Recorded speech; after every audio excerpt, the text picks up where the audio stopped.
Hello guys, আশা করি ভালো আছেন এবং সুস্থ আছেন সবাই। তো আজকের ভিডিও থাম্বনেল ও টাইটেল থেকে বুঝতে পারছেন আজকের ভিডিও কোন বিষয়ের উপর। তো একজন আপু আমাকে কমেন্ট করেছে যে ভাইয়া কিভাবে টিকটক ভিডিওতে ডুয়েট করতে হয় এবং আমার টিকটক ভিডিও ডুয়েট হচ্ছে না, এর কারণ কি? তো আজকের এই ভিডিওটা দেখতে থাকুন, তো সম্পূর্ণই দেখতে তাহলে বুঝতে পারবেন কি কি কারণে টিকটক ভিডিওতে ডুয়েট হয় না এবং কীভাবে টিকটক ভিডিও ডুয়েট করতে। চলুন দেরি না করে ভিডিওটি শুরু করা যাক। তো ভিডিওটি একটু স্কিপ করবেন না এবং কোনো কিছু বুঝতে সমস্যা হলে কমেন্ট বক্সে কমেন্ট করে জানাবেন।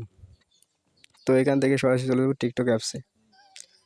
সো টিকটক অ্যাপসে চলে আসার পর আপনারা এখানে দেখতে পাচ্ছেন শেয়ার অপশন। তো ডুয়েট করার জন্য এখানে শেয়ার অপশনে ক্লিক করে আপনারা এখানে দেখতে পাচ্ছেন, স্ক্রল করে দেখুন এখানে দেখতে পাচ্ছেন যে ডুয়েট, এখানে সরাসরি লেখা আছে ডুয়েট। তো ডুয়েটের উপর ক্লিক করলে দেখতে পাচ্ছেন ডুয়েট হচ্ছে না।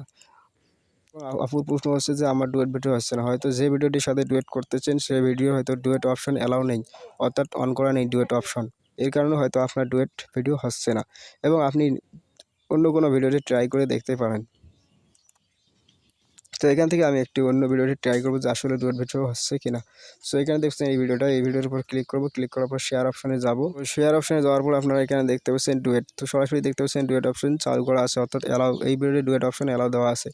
সো এই ডুয়েটের উপর ক্লিক করার সাথে সাথে আপনারা দেখতে পাচ্ছেন এখানে সরাসরি প্রসেসিং হচ্ছে, প্রসেসিং ভিডিও। তো এখানে একটু ওয়েট করুন, ফোন ভালো হলে তাড়াতাড়ি হবে। সো দেখতে পাচ্ছেন সরাসরি ক্যামেরাতে নিয়ে যাচ্ছে। তো এখান থেকে আপনি চাইলে যে এখানে ওর উপর ক্লিক করে আপনি সামন ক্যামেরা নিতে পারেন এবং এখান থেকে আপনি ফিল্টার এখান থেকে আপনি চাইলে ফিল্টার ইউজ করতে পারেন, আপনার পছন্দ মতো একটা ফিল্টার নিয়ে নেবেন। তো জাস্ট আমি মনে করো আমি এই ফিল্টারটি নিলাম, আপনি এখান থেকে অ্যাডজাস্ট করে নেবেন। দেখতে পাচ্ছেন এডিটের মতো হয়ে গেছে। তো এই ফিল্টারটি নেওয়ার পরে এখান থেকে আপনি ব্যাগে দেবেন, দেওয়ার পরে আপনি এখান থেকে চাইলে আপনি সামন ক্যামেরা করতে পারেন। দেখতে পাচ্ছেন আমি সামন ক্যামেরা করলাম, তো আমি পিছনেতে দিলাম আবার। সো গাইস এখানে দেখতে পাচ্ছেন। তো এবং আপনি চাইলে কোন সিস্টেমে ডুয়েট করবেন করার জন্য ডুয়েট ফ্রেম যদি আপনি চেঞ্জ করেন তাহলে এই অপশানে ক্লিক করতে হবে ডুয়েট ফ্রেম চেঞ্জ করার জন্য,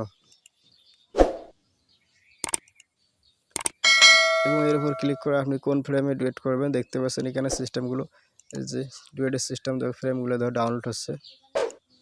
তো একটু ওয়েট করুন, ডাউনলোড হোক। দেখতে পাচ্ছেন এখানে যে ডুয়েটের ফ্রেম, যে নেক্সট ফ্রেম দেখতে পাচ্ছেন। সো আপনার ইচ্ছে মতো ফ্রেম নিতে পারেন। যে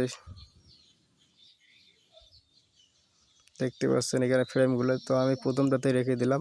তো আপনি চাইলে এখানটায় আপনার ইচ্ছা মতো ফ্রেম নিয়ে আপনি ভিডিও শ্যুট করতে পারেন এবং এরপর এখান থেকে আপনি ভিডিও শ্যুট করবেন।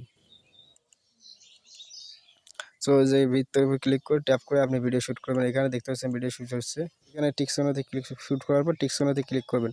ক্লিক করার ভিডিও দেখতে পাচ্ছেন ডুয়েট হয়ে গেছে অলরেডি। তো আপনি এখান থেকে চাইলে আপনি এডিট করতে পারেন, তো সেটা আপনাদের পার্সোনাল ব্যাপার, তো চাইলে এডিট করে নিতে পারেন। তো এখান থেকে নেক্সটের উপর ক্লিক করার পর আপনার পছন্দ মতো হ্যাশট্যাগ দিয়ে দেবেন। এখানে হ্যাশট্যাগের উপর ক্লিক করে হ্যাশট্যাগ দেবেন এবং যার সাথে ডুয়েট করে তাকে এখান থেকে মেনশন করবেন। ফ্রেন্ডের উপর ক্লিক করে আপনি এখানে তার নাম মেনশন করবেন, তার আইডির নাম মেনশন করে এখান থেকে মনে করে এই আইডিটি হয়, এখান থেকে মেনশন করে দেবেন, দেওয়ার পর পোস্ট করবেন। তো হ্যালো গাইস, ভিডিওটি ভালো লাগলে অবশ্যই লাইক কমেন্ট শেয়ার করবেন এবং ভিডিওটিতে অবশ্যই একটি লাইক দিয়ে দেবেন এবং লাইক দিতে টাকা পয়সা লাগে না, অবশ্যই একটু সাপোর্ট করেন।